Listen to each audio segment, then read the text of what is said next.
Welcome to Total Health Live, where Our intro didn't work. Welcome to Total Health Live. The intro did not work. Actually, funny thing is that we just went live without you seeing our mistake, so I should never have admitted to something that you actually did not see. I am one of your hosts, Dr. Christopher Vogelmann of drvogelmann.com, and with me, as always, the nutritionist of the stars, somebody I refer to as noted nutritionist, is Monika Klein. Hello. Hi, it's me. Yeah, so our intro didn't work, and it's always fine to be transparent, but I bet you don't even care really.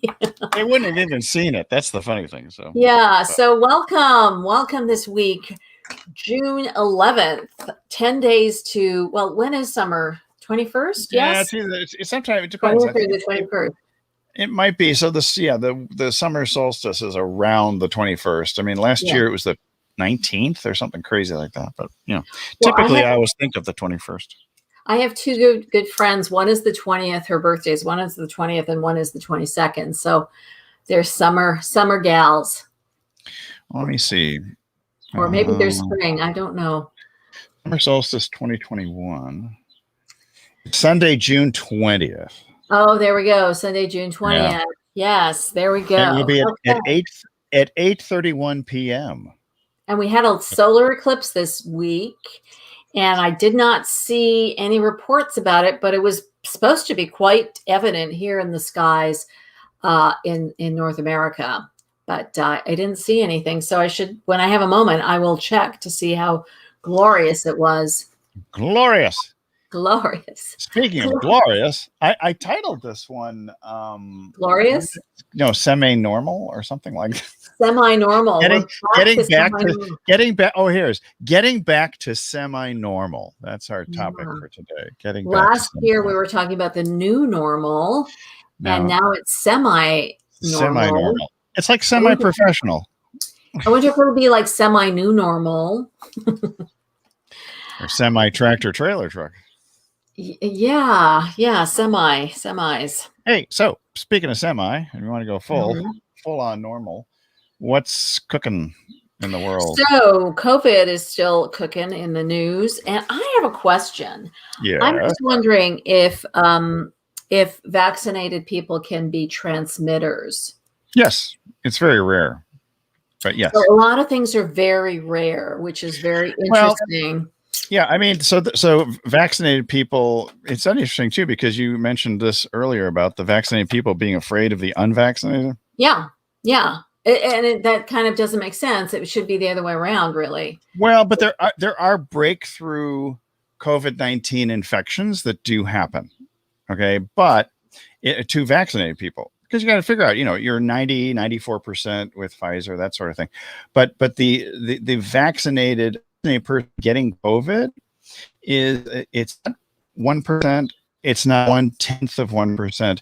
It's actually 1/100th% chance. So yeah, pretty people good. Are afraid of the non-vaccinated, and the non-vaccinated. Yeah, the non-vaccinated might be more afraid of the vaccinated. Well, should we? I don't know, because there's the whole phenomenon of shedding as well.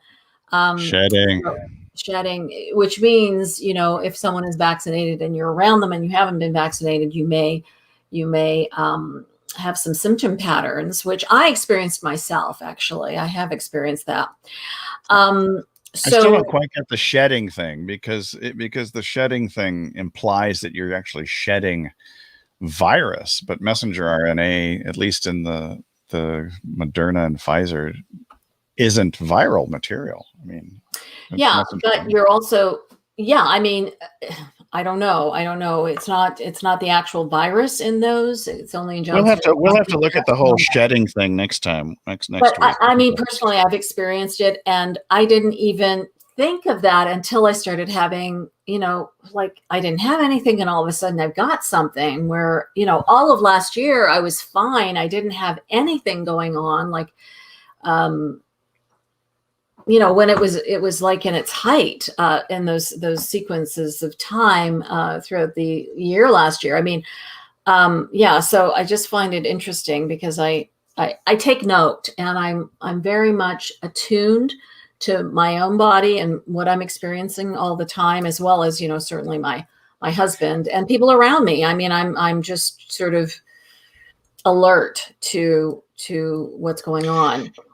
This past week, we took my sister down to Tijuana to do a dental implant because it's basically, I'd say approximately 1/4 to 1/5 the cost as what it is in New York State.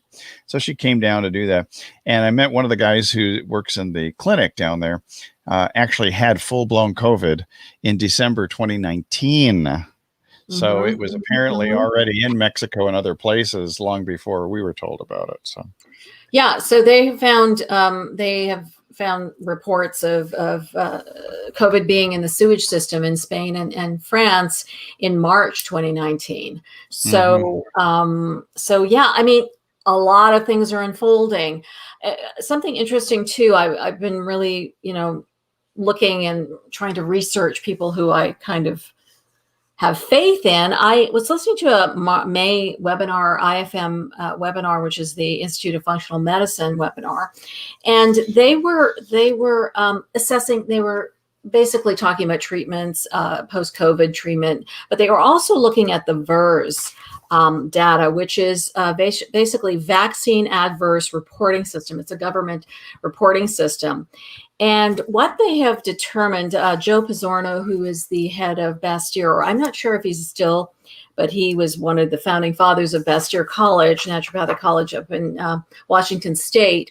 He was on, there were many, there were about 5 or 6 physicians, and Joe Pizzorno is a naturopathic physician as well. So he was reporting, the data that they were finding is, a lot of European countries, and I know this is so in Canada as well, is they're not giving the doses so close in time as they are here in the U.S., and they're actually seeing better results using that strategy. In some cases, I think we talked about that not too long, last week, about the B cells actually going up much higher in the bone marrow if you had like a 12-week difference as opposed to 3 weeks. So there's actually verifiable data now to indicate that is probably a better strategy, and I think this needs to be rethought. And it's not public policy in the U.S. at this point. That actually is kind of controversial, but that's only because the number of B cells and T cells are improved in the bone marrow, but there's a reduced number of antibodies.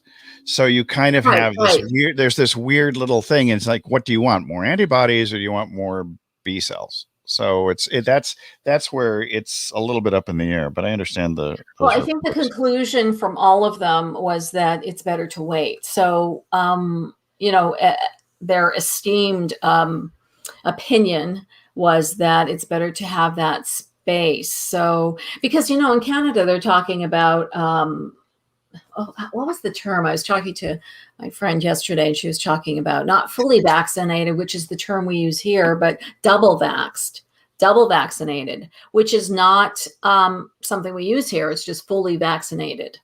So because most of their vaccination has this span of time, 4 months for some. So do we know where the origin of that was, especially in Great Britain and other places? They didn't have enough. They didn't have enough vaccine to give everybody the second dose. Yeah, no, that's still the reasoning in Canada as well. But because of that, they're able to do some of this analysis and see if that is better to do. So yeah, and then the vaccine boosters, that's still questionable if that's going to be necessary, which is, I don't understand that. Anyway, I suppose it's, these things morph into other things, and vaccination is going to be continued to be required for various things. I'm just wondering, I had the flu vaccination in 1989, and I got very sick. And I said, I don't want to put something into my body that makes me so sick. So that was my philosophy about vaccinations. Although, this, of course, is something that this vaccine is something that yeah, I'm still considering and very much considering and What's on my way to getting, I think. I'm not sure yet. I have to do a little more research. But so anyway, so so so yeah, so my question is, so if you have the vaccine once, like the flu vaccine I had many, many years ago, I didn't have it every year. And so I'm just wondering if the booster will be a recommendation or a necessity down the road for everyone who has actually had the vaccine, one of the vaccines. flu vaccines are notorious for being anywhere from 30 to 60% effective, depending upon the strains in any particular season. And so, and the other issue with flu vaccines is that most of them are actually made with the virus itself, or a series of viruses that they predict will be prevalent in the next season. And so it's not unusual to, in fact, completely miss the particular dominant virus for the next season, which has happened numerous times, or to have the wrong mix of viral components. And so this flu vaccines have always struck me as a bit of a crapshoot. It's a 50 to 60% is what they normally say in terms of efficacy. So the mRNA is the Pfizer and the Moderna, everybody. Yeah. And the AstraZeneca and the Johnson & Johnson are actually some of the viruses in those. They're a vector vaccine. So, it's interesting because I've been, in my research, I've been sort of, in fact, John Campbell, I won't quote him, and I don't think he actually said this, but it sounds like the mRNA might be more beneficial for women, and the vector might be more beneficial for men. I don't know yet. I think that's a hypothesis at this point, but yeah. So I don't know. I'm just putting it out there. Well, Anybody have any input? I welcome it. I'm going to put out a couple of things here right now because I'm really curious about these. So, do we have this in there? Yep, there we go. So New York Times is very interesting. They came out with an article just a couple days ago. We were talking about AstraZeneca a little while ago, that they were offering alternatives to those adults who were over 30 because of that, link to blood clots that we've talked about before. Hawaii actually has broadened their eligibility. But here's the thing, the upper Midwest, Minnesota, Michigan, these areas are starting to spike already. And so I think that's one of the Why things. are they spiking? Is it because of mutations? No, because people are like, hey, everybody, no masks. Let's just go and hug and kiss everybody. So it's summer. Let's have a wild summertime.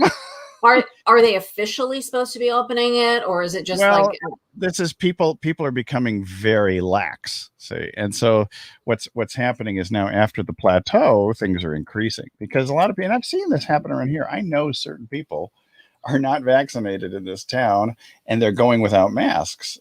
And so it's like, you kind of like, I know that this particular kid, for example, who's under 12, is not vaccinated for sure. And I won't say stipulation, but the recommendation is, put masks on kids 2 years old to 12 years old because they're not eligible for vaccinations.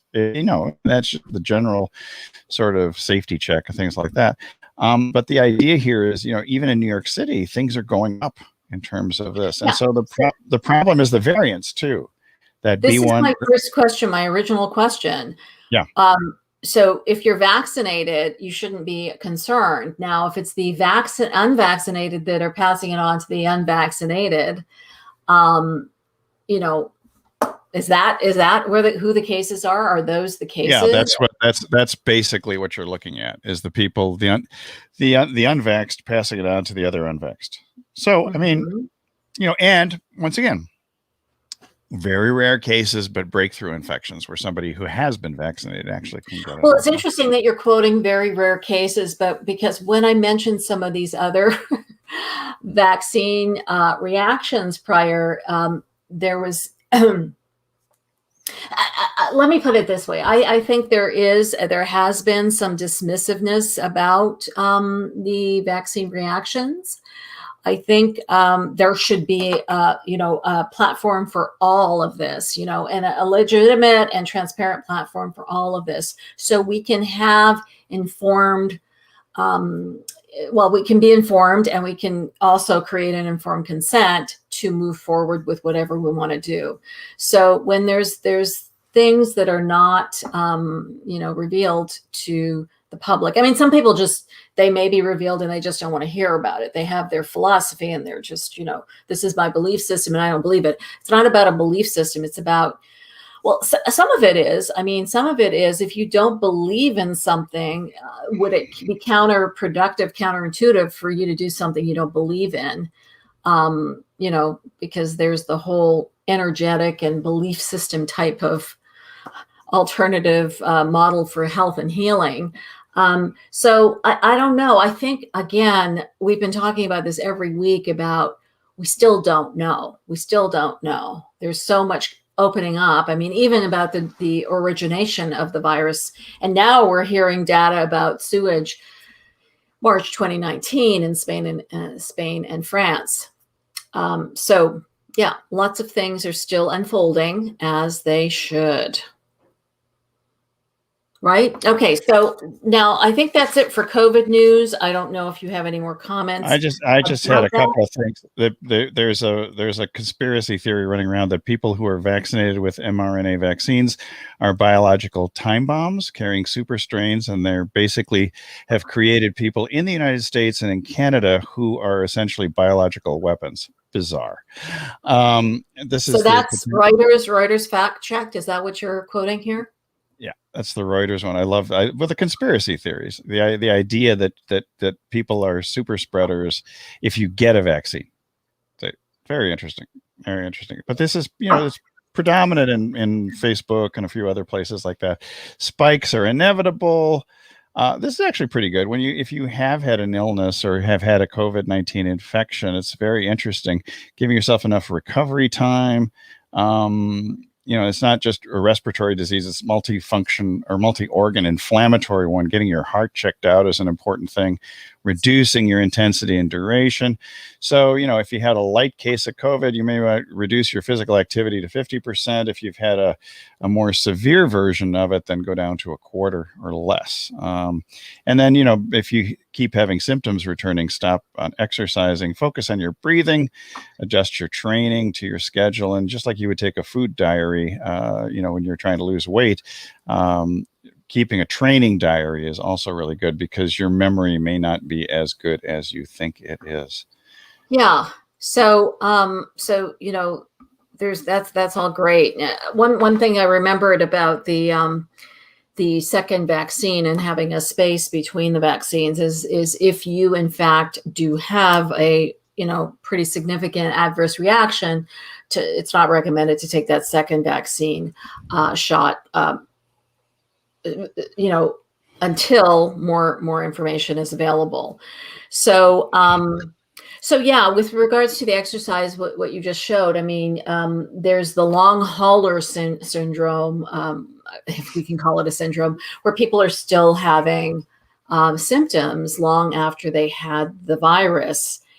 And so you have to watch and pay attention. This is one of the reasons we do this live, is to help you get in touch with your body and your health and being as healthy as possible through your life. And so checking in is really, really important. And everyone does it differently. I'm perceptive, and I do check in, and I hope to help others do that as well. See how you're feeling. Don't dismiss symptoms. And get rest. If you need rest, get rest. Don't keep pushing yourself. That was a good one. Yes. Get rest. Not when you're doing a live. Not when you're live. How about after or before? Watch me sleep on air. I mean, are you? Anyway, we can go to Q&A. Probably a good idea at this point.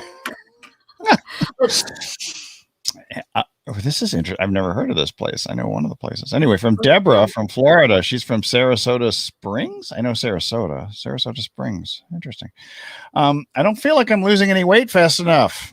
I'm only losing a pound a week. I'm happy I've lost 22 pounds so far, but I feel a pound a week is not fast enough. God, Deborah, it's probably fine for you. I mean, 2 pounds a week. Wouldn't you say that's a maximum?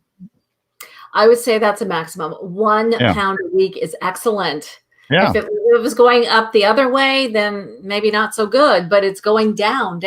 We get so impatient with, our process. And, and again, I keep harping this today about checking in. Are you feeling better? Are you feeling better in general?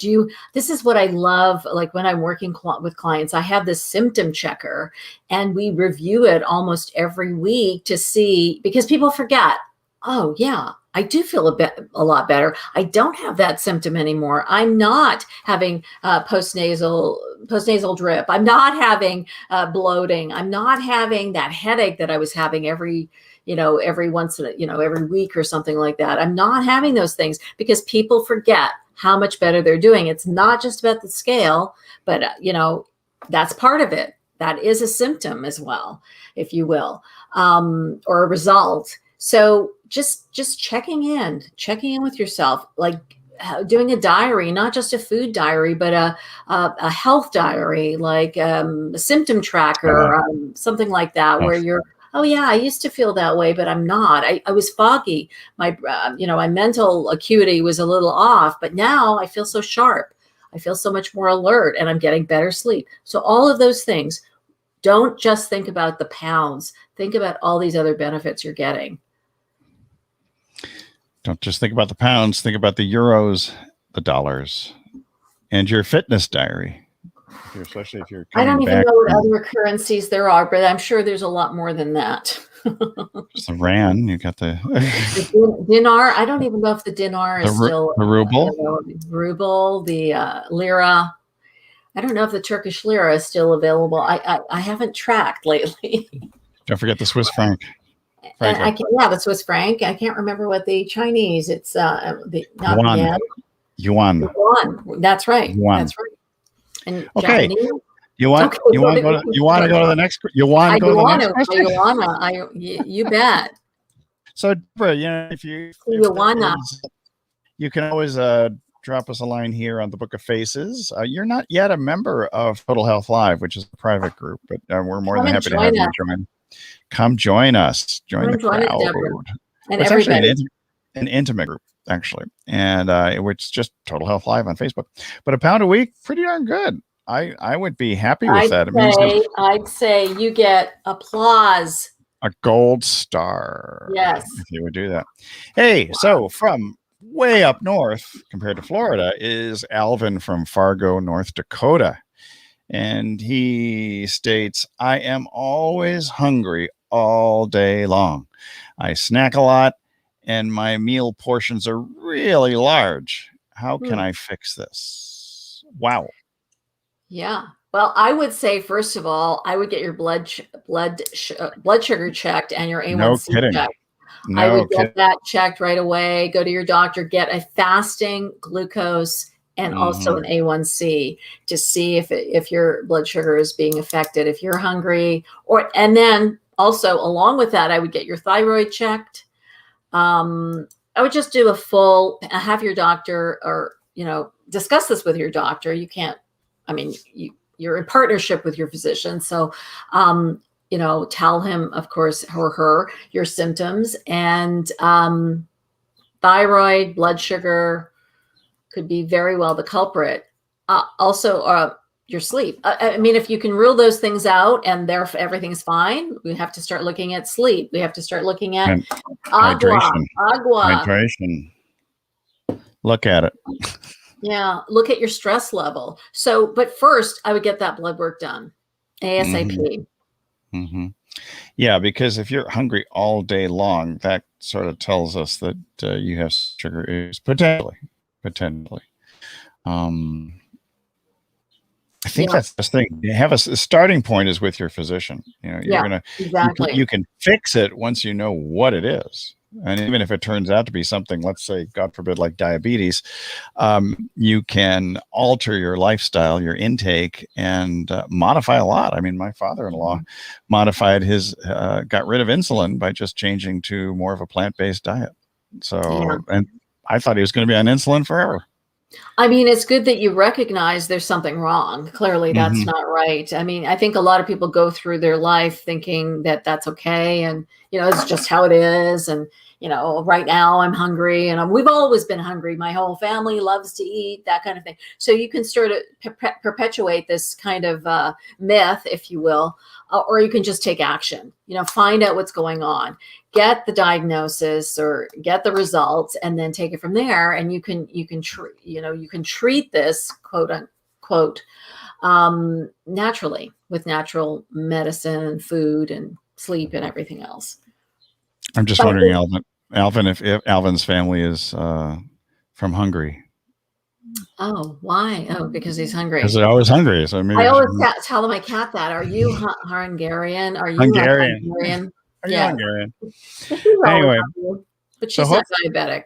Hopefully that's helpful, Alan. Why don't you just go get things checked out and circle back to us in the future? We'd like to hear how you're doing and what actually this all turned out to be. We're always curious about this. Yeah, please let us know. And so in keeping with curiosity, we have a question from April in Nashville, Tennessee. Wow. She says, my daughter's wedding. I was going to say my daughter's wedding. No, because she may not speak this way. My daughter's wedding is in 2 months and I need to fit into my dress. What's the best strategy other than starvation? I don't know that starvation is a good strategy. Never a good strategy, but people do it, unfortunately. I mean, you could lose some water weight and some inches, but you may turn out to be wind up with an eating disorder from and trying to go to it's not going to be a Zoom wedding, so you'll be facing people and being with people. And over the years, I have had a lot of mother of the brides. Always, I mean, that's a motivator. Always a motivator. Wedding and the brides, but definitely the mother of the brides.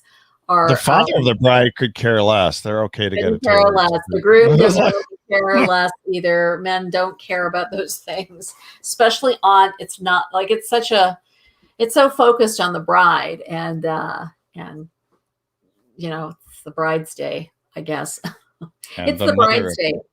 And the mother of the bride wants to look good too. So anyway, I would say try a strategy of just healthy eating. If you want to venture into some intermittent fasting, that might be beneficial for you, but it's not great for everyone. Although, you do want to have some element of fasting. I mean, finishing your dinner at 6 and then having your breakfast at 8 or 9 is fasting, really. And a lot of people do that. So yeah, just start making it a priority, getting out and walking. I'm not sure how you're eating or what you're doing as far as exercise is concerned. And how much do you need to lose? It doesn't say. It doesn't say. She's just saying she needs to fit into her dress. I mean, there is the option of having your dress altered slightly also, in addition to intermittent fasting and eating a healthier diet. It depends, though. It could be a new dress you just purchased like yesterday, and it's still feeling like a lot of people do this. They buy something because they think that someday they'll fit into it. It's like this vision they have, we women oftentimes, I'm going to fit into that. The whole idea of the skinny jeans weight loss program and the skinny jeans concept that I developed was, it's those clothes in your closet that someday you're going to fit into. And usually it's those clothes that you used to fit into. And it's like you're hanging on to them because someday. Well, it could be the same for this. You'd buy something and you buy it for the future, thinking that. So there's a lot of pressure on you to get into that dress. Another option might be buy another dress. If you a week or two before the wedding and you don't fit into it, buy something else. Don't put this excessive pressure on yourself because that's counterproductive. But if you're not eating well and you do want to lose weight, and don't just have this 2-month goal in mind. Think long term. It's not just in 2 months. It's like what happens after. You want to be healthy and feel good and look good long term. Yeah, speaking of long term, I mean, you may want to, save that dress for when, if and when they get married and have a child, you can wear it to the christening. Yeah. Originally I was gonna say, why don't you just wear pants? But I think that would have been. Yeah, but you know what? Like, women don't, women aren't like men, because women will buy something new for that christening, and there may not be a christening. It may be something else. It may be, a vacation down the road, new clothes that you want to purchase. But yeah, again, I say take the pressure off and just make a concerted effort. Or you could do the Skinny Jeans weight loss program with me, and I will help you get into that dress. Yeah, coachingforhealth.com. It's not extreme. It's not an extreme program. It actually teaches you foundational principles that will help you for the rest of your life. There you go. So. Sounds good. So, should we go on to our next? Enjoy the wedding. Enjoy the wedding. If I don't hear from you, enjoy the wedding. But if we don't hear from you, I hope to hear from you. I can certainly help you with that. Okay, so we have. Oh, this is interesting. We have Fiona from Santa Cruz is asking, now that everything's opening up, I may go back to my old habit of eating out at restaurants most of the time. During the last year, I've been cooking a lot more and I've lost weight in doing so. I still like eating out, but how can I keep the weight loss and still enjoy a meal out every once in a while? Yeah, every once in a while is the key. Every once in a while. I mean, I was going to say, if eating out at restaurants is a fixture in your lifestyle, I mean, you may need to modify that a little bit. Yeah, and Christopher is making a joke because we had this person who's a police now? Fiona came out. We had an error on our sheet here. It was Fixture was the name, and I thought that's an interesting name. What an interesting name, a fixture. I would bathroom fixture, kitchen fixture. Yeah. It was, spell check. I was doing audio and looking at the Q&As and the questions that were coming in. And that's what my little Apple did. So we were just fixated on this fixture. Fiona, we were fixated on the fixture. But for those of you who are called Fixture, it's a cool name. My name is Fixture. I'm here to fix your problem. And Monica's going to offer some helpful advice that will help to fix your lifestyle issue. Yeah. So here we go. Again, stick to once in a while. It's so habitual. We get into these habits, whether it's going to the restaurant all the time, having sweets, having late night snacks, not sleeping, not going to bed in sufficient amount of time so you'll have a good night's sleep, good night's sleep. Those are habits that just sort of creep in, and then we allow them to creep in, and then they become, we stop doing them, and then we just allow them to creep back in. So I would suggest that you learn from what you just have been doing for the last year. Yeah, think about how good those meals are. Yeah, and you were successful. Yeah. Think about how good those meals were and how proud you were of making those delicious meals every day. Well, and when you go out, making healthier choices. I mean, instead of slathering on some fatty dressing onto a salad or having the ribs, a piece of salmon or something, the choices that you make also influence your restaurant experience and maintaining the weight loss that you enjoyed during these COVID times. And, we're making a judgment or an assessment that you might not have been eating healthy when you went into restaurants, but maybe you were making the best choice you could. And it was, lean protein with some vegetables and that kind of thing. But think of the oversalting, some of the more adulterated types of fats that are used in restaurants that aren't that healthy, portion sizes, maybe you want a dessert and a drink with that. So think of all these other things that are part of that meal, and timing, when are you going to those restaurants? Is it, all of these things contribute. So, yeah, even though you've had some success, I would continue. Yeah, that was the other thing that I was going to say. Just as Christopher was saying, we think that salads are the leanest and best, but those salad dressings are.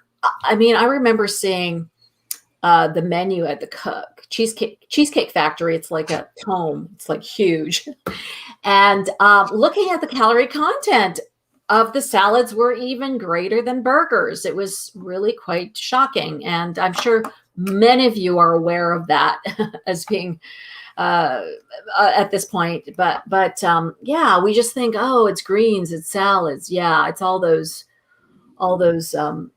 salad dressings that just pack I mean, on calories. I've inferred from Fiona that she's not necessarily making the best choices, because she says, I'm going back to my old habit. It almost sounds like she's kind of regretting her old habit. But I mean, well, we don't know what the old habit is. Is it the restaurant eating or the bad choices in the restaurant eating? Yeah, most of the Right. time. I mean, it's hard to eat out most of the time at restaurants and maintain a healthy lifestyle based on the idea that there's always these little additions and temptations. The dessert trays come around and things like that. So, I mean, there are some people that do really well. They actually eat less.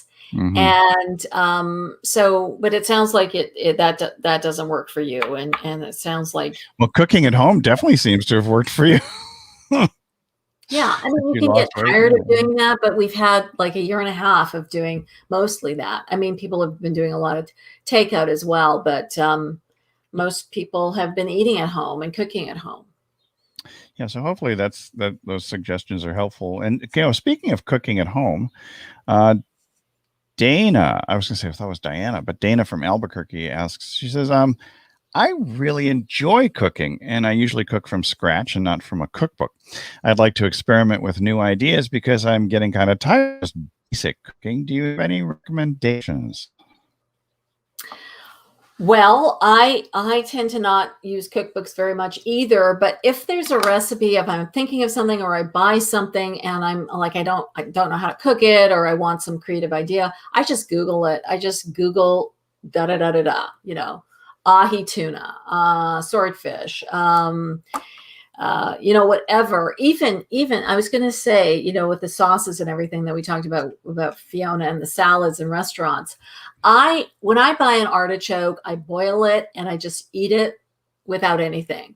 But this friend of mine was saying, oh, like usually they have dips for artichoke in restaurants, and so I thought, well, I'm going to start. Well, the dip is often made from artichoke, like spinach artichoke dip, and it's cheesy and that sort of thing. Well, I'm talking about artichoke, and then there's a dip, which is usually mayonnaise based, and you can put balsamic in there. You can put all sorts of different things in that dip, where you're sort of pulling the artichoke leaf and you're eating the end of the artichoke leaf and dipping it into this usually a mayonnaise base. So, you can find recipes for everything.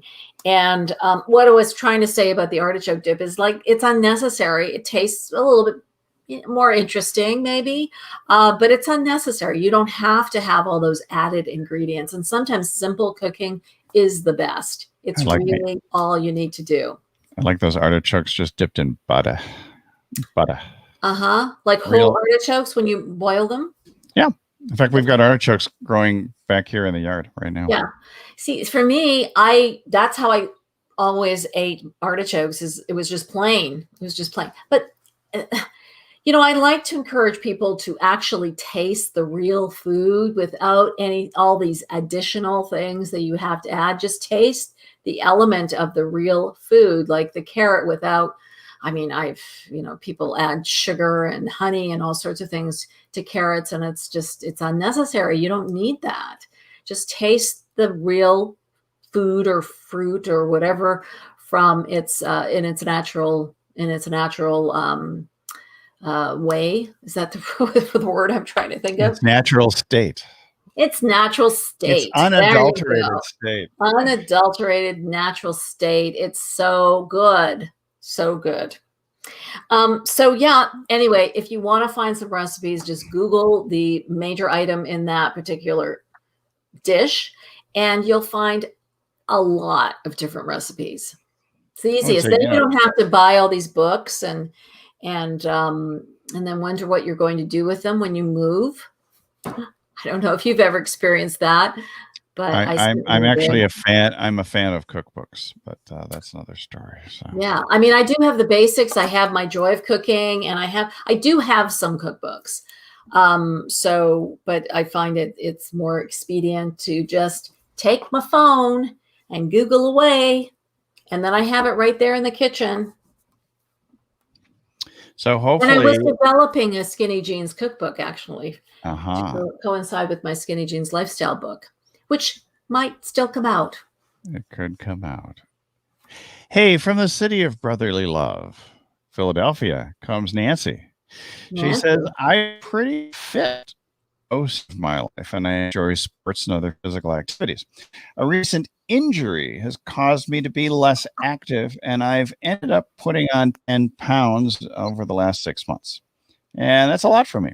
How much? It's 10 pounds? 10 pounds in 6 months. Now, she said, that's a lot for me. It's a foot injury. And so I can't do a lot of things that I was doing, such as walking, hiking, and yoga. Any suggestions on what I can do to get this weight off? My foot is feeling better, but I'm still nursing it. Well, we always tell you on this live broadcast that most of it will happen in your kitchen. Most of the weight loss will happen in your kitchen, but it sounds like maybe that's not an issue. Maybe your food hasn't really changed a lot. It's just this lack of activity that you're experiencing. So yoga would be fine. Maybe just not standing yoga poses, more restorative yoga, weights, bicycling, maybe less weight bearing, depending on your foot injury. A stationary bike could be helpful. So. Stationary bike would be good. Yeah. So there's all sorts of things, weights, stationary bike, even a Peloton, Which is a stationary bike. which is a stationary bike. Yes, it is. We with, have a with an recumbent encouraging bike. with an encouraging screen in front of you if you get the advanced version. I have certainly seen a lot of people cycling around, more so now than, because I think COVID kind of prompted that as well, because you're not like walking, you're walking, so that was slower speed and you're exposed to other people's particles. People particles. Whereas I've seen that. Have you seen that more, that uptick? Well, I mean, it's hard to say because I live on Coronado Island where bicycle lanes are everywhere, and we always see a lot of bicyclists and bicycle rental places here. But it is more convenient sometimes to take a bike somewhere, especially here because we live in a touristy town. If you want to go to the gym at noon, you almost can never find a parking space anywhere, but you can find a bike rack. So sometimes the bike is more convenient actually to get from point A to point B. Yeah. We're right across from a lake, so there's a lot of cyclists I see here. I mean, it's very flat, so a lot of people like to ride where it's flatter. And I grew up in a very flat place, and I was cycling all the time, and it was so much better. I mean, what we had to contend with where I grew up was more the wind when you were cycling, but here it's it can be very hilly, and that's kind of strenuous, and a lot of people like that. They'll go through the canyons and cycle too. So but a lot of people also cycle on the at the beach in Malibu as well.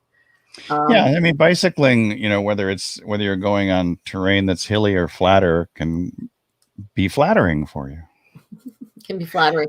So, I mean, Nancy, are you saying that 10 pounds is a lot for you? So I'm assuming maybe you're a little more petite, maybe a little not as Used to being tall, or leaner. you're kind of You're used to lean. being leaner. Yeah, You're used to being at a fit weight. You said you're fit. You've been fit most of your life. yeah, So yeah. yeah, 10 pounds is significant when you're not used to it. Yeah, I mean, it's a lot to carry around. It's funny. I remember this a couple of times when I would lose 10 pounds. I was like, oh my God, I mean, I could jump around and do so many more things. And you don't think that 10 Yeah. pounds is that much. So, Yeah, it is. And so I feel for you, and hopefully that that injury is going to have be gone soon, or injury be gone. Injury be gone. That would be a and good you're name. big bone. That'd Put be a your good, hand on your computer screen and fail the emanations. that would be a good name for a product, right? Injury be gone. Injury be Injury be gone. gone. So, Nice.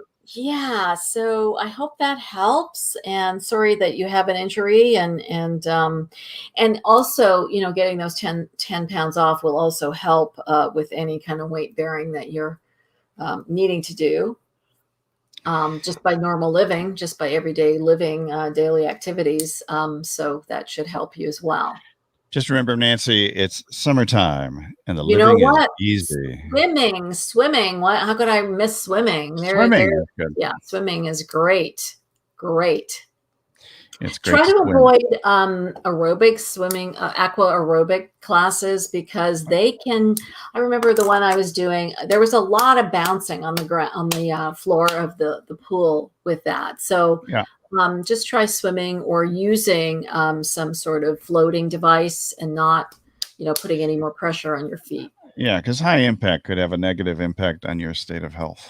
So, Yeah, you want hey, good impact, healthy impact. I think we've come to the end of today's broadcast. If you have any further questions, or you want to hear more about Monika's Skinny Jeans program, you can go to coachingforhealth.com, or you can come here to the Total Health Life. Come here to the Book of Faces and find the Coaching for Health Facebook site, which will have a message that you can send via Facebook Messenger to Monika. Any questions or comments that you have about this, what we've talked about today, please come here. I'm always looking for more comments and more of your questions so that we have material to discuss the following week. So, Yes, indeed. So enjoy these weeks of June, and we will be with you the whole time, all summer long. summertime. We're heading out. All right. Have a great All right. weekend. See you Have a later. good weekend. See you next week. Alligator. Bye. Bye-bye.